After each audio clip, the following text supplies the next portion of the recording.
The Rules and Legislative Administration Committee will come to order. A quorum is present. Representative Coulter, have you had a chance to review the minutes? Thank you, Mr. Chair. I've had a chance to review them thoroughly, and noting some rather disturbing spacing errors, I will move the minutes from our February 6th meeting. Representative Coulter moves the minutes from February 6, 2025. Any discussion? All those in favor say aye. Aye. Those opposed, nay. The minutes are approved. Next, I'm going to move the calendar for the day for Thursday, February 20th, 2025. Any discussion? Representative Howard. Mr. Chair, this is a question, I think, for Representative Nash, Chair Nash. This bill deals with the Attorney General's office, which would seem to fit within state government. I'm curious why, if you requested to see this bill in state government. Representative Nash. Thank you, Mr. Chair. And while we don't typically ask each other questions in committee, we'll go there. After consulting Majority Leader Niska and looking at the parameters of the bill, we didn't feel like it was necessary to come before state government finance, so we did not call for it.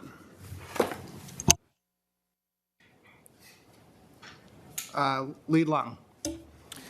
Thank you, Mr. Chair. So, Mr. Chair, my understanding of the purpose of this bill is to try to expand access to data practices requests coming to the Attorney General's office. Is that a fair statement?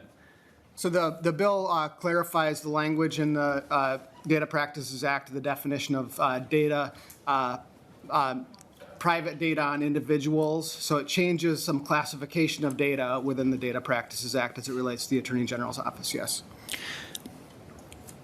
So, Mr. Chair, I know there was a request submitted from our side for a fiscal note, and I think the reason was we wanted to see if that would then trigger the need for additional staffing to review additional data practices requests that would be coming into the Attorney General's office. So I'm curious why the bill is moving to the floor without knowing from the Attorney General's office whether or not there is a cost. Thank you, Lead Long.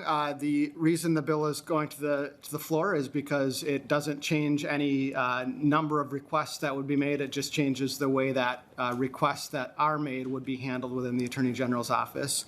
The Attorney General's office has quite a large budget and can deal with the costs that are involved in that. Chair Niska, have you asked the Attorney General's office if they were prepared to absorb any additional costs, and if so, what did they say? Thank you, Lead Long. I have discussed with the Attorney General this bill.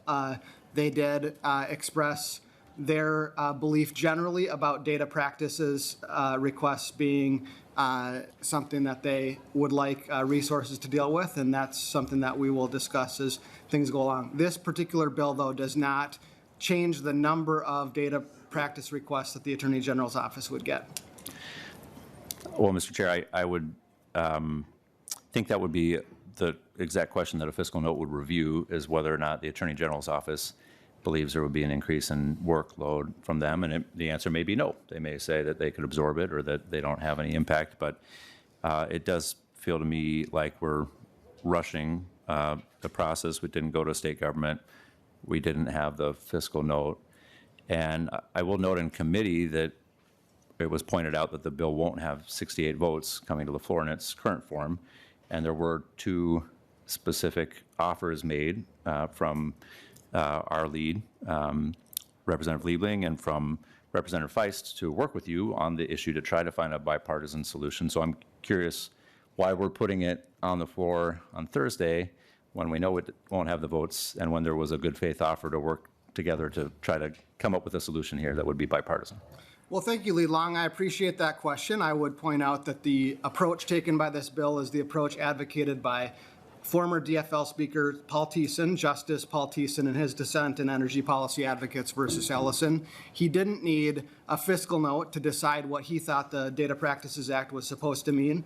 In that case, this is correcting a misinterpretation of the Data Practices Act, and in particular, a particularly important one that's about the right of the people of Minnesota to have information about the Attorney General's, what's happening in the Attorney General's office. And I don't think that we If it is in fact true that the entire DFL caucus is going to vote against Justice Thiessen's position, I think it's important that the people of Minnesota know that. Yes. Thank you, Mr. Chair. Well, I do believe that that will be the case on Thursday, but certainly our members have made an offer to work in good faith to try to find a path forward on this. So I think our time would be better used doing that than putting this on the floor. So with that, I'll ask for a roll call. Roll call has been requested. Any further discussion?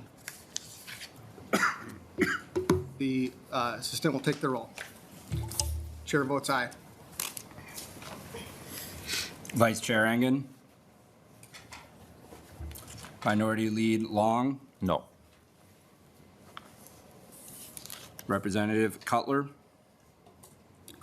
Coulter. No. Representative Frederick. No. Representative Hollins. No. Representative Howard. No. Representative Jacob. Jacob, aye. Representative Jordan. Not a voting member. Representative Kogel. Kegel, absent. Representative Nash. Aye. Representative Purcell. Purcell, nay. Representative Schultz. Schultz, aye. Representative Scott. Aye. Representative Steer. Representative Zelenskar. Aye.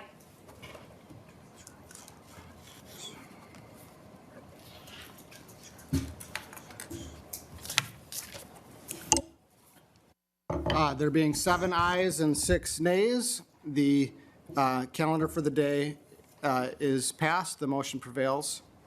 And that concludes our agenda for today. The meeting is adjourned.